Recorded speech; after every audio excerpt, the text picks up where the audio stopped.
Chemical treatments always gave me this instant glow and smoothness and shiny skin. And when the treatments came to an end, the original pored, textured, pitted, dull skin was all back. So I'd go back again. So I was basically stuck in this treatment loop with no genuine change in the texture of my skin. Just like a lighter pocket and a more sensitive skin, in fact, than it was before the treatments began.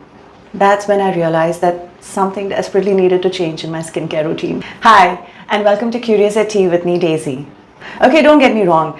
Chemical treatments have their place and it's great for an instant pick-me-up, but I've realized that they can never be long-term solutions. Like, these treatments also kind of made me scared of the sun because my skin was way more sensitive. It had lost its protective barrier with repeated treatments and was way more susceptible to the sun and pollution than, before the treatments began. Living a life where I had to run away from the sun was just something I found like so unnatural. Like, the sun is responsible for vitamin D and calcium and phosphorus absorption and serotonin and endorphin levels and sleep, and it regulates our body clocks, and it's responsible for blood pressure and heart health and immunity and skin. Yes, good skin is actually from the sun. Healthy skin. Like, the lack of sun exposure kind of causes these dry and itchy and flaky skin because the sun is responsible for retaining that moisture. It also affects the melanin production, causing dull or pale complexion, increased sweating, alopecia. Literally, most bodily functions are regulated by the sun, whether we realize it or not. And since we are clothed most of the times fully, the head becomes like the main area of the body exposed to the sun, and probably the only surface of the body receiving like all of the body's sunlight requirements. So I couldn't just imagine living hiding from the sun, whether it's under toxic sunscreens or scarves. So I got curious and I experimented with this unique and powerful combination of natural oils, and I was so glad I did. Before I go into the recipe, I just want to show you my skin. This is, I don't know if you can see it, this is how my skin is right now. I haven't applied absolutely nothing and there's no filters on the camera. I've had extremely bad skin. I've had a lot of pored, pitted, textured, acne-prone skin, and my teenage phase of acne lasted for a very, very long time basically, and it really damaged my skin. A lot of medications that I was under, and I was trying so many different things, and most dermats had like said, okay, this is the best your skin can get and it can't get better. Recently there was this pot that had fallen on my face, a matka, don't ask me how, and it had created a little crack over here. I don't think you can even see that completely like vanished.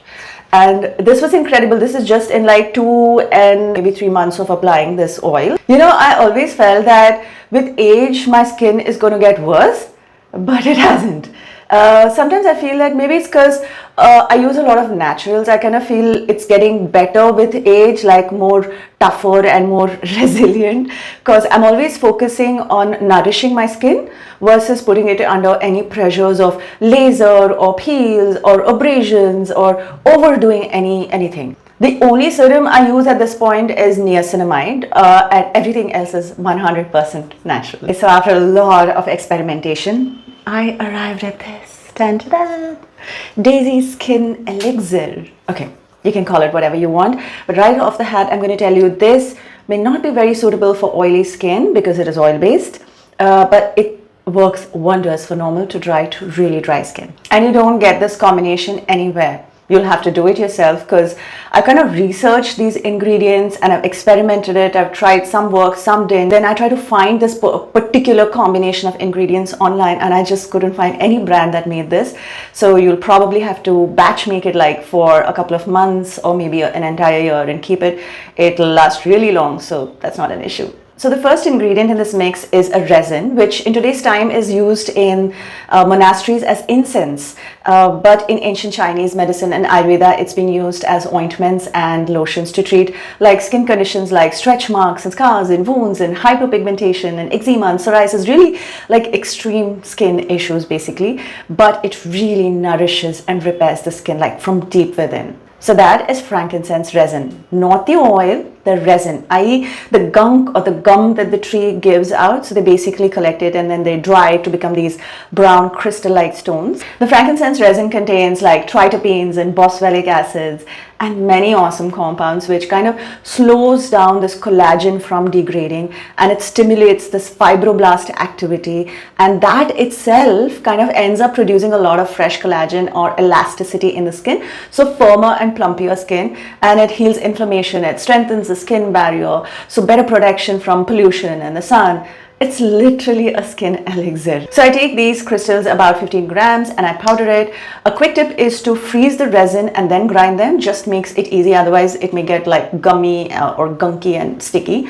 And then I infuse the powder in castor oil. That's 100 ml of castor oil in a double boiler method for about 45 minutes on a very low flame. Just keep a very heavy vessel at the base so you won't have any splatter, and of course cover the oil with a lid so you don't have any of the water entering the oil. The base oil in this mix is castor oil. I've been like using castor oil like for the past 10 years or pretty much more than that, and it's actually called arand yenne in the south. In a nutshell, it's nature's botox. There's a ton of research and videos on castor oil, and I won't get into it because it can go really deep, but it makes for a great carrier oil, which means it takes all the ingredients with it to deeper layers and makes sure that there is no irritation from the essential oils that you're using in the mix. Now, when the frankincense infusion is done and cooled off, I strain it with a cheesecloth and add the rest of the oils. So the other ingredients I've used are 10 drops of rosehip seed oil. Now, rosehip seed oil is like high in vitamin A, which is retinoids, and vitamin C. It's great to produce collagen and also for hyperpigmentation. It also contains a lot of omega-3s and 6 and fatty acids, as well as vitamin F, which it strengthens the skin barrier and kind of locks in the moisture for a longer period of time. I prefer using retinoids and carotenoids in this form because it strengthens my skin rather than the retinol creams or the serums or the ointments that in the longer run are going to make my skin a lot more sensitive. It does take a little more time to work its charm, but I prefer the slow and healthy process. Then I mix in about 3 drops of lavender essential oil, 10 drops of vitamin E essential oil, 10 drops of carrot seed oil, and 5 drops of turmeric oil. Okay, all these oils are great for skin elasticity and antioxidant and healing, nourishing to my skin. Plus they are antibacterial and antifungal, so no acne. And curcumin in turmeric oil has photoprotective properties, which basically protects the skin from UV-induced damage and oxidative stress and really strengthens the skin. I think we Indians know this better than anyone else. Also, it inhibits unnecessary hair growth on the face, which also makes the skin more brighter and fresher looking. And whenever you apply makeup on, skin that does not have hair, it just glows and it sits better and it has a more neater, cleaner finish, smoother finish to it. So there's always this teeny weeny bit of oil that remains on my skin since I don't wash my face with harsh cleansers, and that gives like a glow, like plump, hydrated skin look without having the need to use any highlighters or anything. And if I do use makeup on top of the skin, it just looks so beautiful because the makeup kind of melts into my skin, really giving that shine without having applied too much makeup. And most times, actually, I think 90% of the times, until and unless it's really necessary, I just don't use makeup. I always go out just with a clean, washed face, and I love it that way. I love my skin without any makeup. I just feel fresh. When I store this mix in a glass bottle and I apply it at night and massage and sleep, and yes, I know the pillow will get dirty and stained. So I basically take like a plastic cover and I put it on the pillow and then put the satin pillow cover over the plastic cover.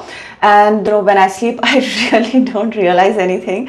And I get the cover washed in really hot water and I replace these covers like once in 3 to 4 months. I don't know about you, but I'm like a tomboy kind of a girl who loves adventure, and most of the stuff I do, like bike riding or shooting, especially outdoors, is all under the hot scorching sun, and I like being fussless without having to worry about like my skin or my hair and stuff. I like to go out without makeup as much as possible. Also, I'm downright lazy. I can't keep up these lengthy skin routines that I see on YouTube where the people are applying layer after layer after layer of something for under eyes and something for your... It's just not me. It's not a part of my personality. I like something that is simple and like a one or two step process, but really a healthy process, nothing that is going to cause any kind of a harm or put my skin under any kind of a stress, because my skin is like the second mouth of the body, or like the biggest mouth of the body. I think everything that you put on your skin kind of goes into your bloodstream directly. So I'm really conscious about that. Also, I'm always looking for cruelty-free and vegan solutions to everything. Because let's face it, dairy and creams and honey, ghee, snail mucin, come on. And like 100 other things used in the cosmetic industry are derived from cruelty towards beings who never intended to harm us. So if I can have a beautiful glowing skin without inflicting any harm to another soul, then why not? It's just totally unnecessary, right? This mix truly worked wonders for me, so I felt it was worth sharing with you all. It did take a while to show effects, so if you're looking for something like instant and overnight, this may not be the solution for you. But for me, this mix and consistency transformed my skin texture like amazingly well. But I guess it's also needless to say that like a good diet and nutrition, great gut health, adequate sleep and hydration are key.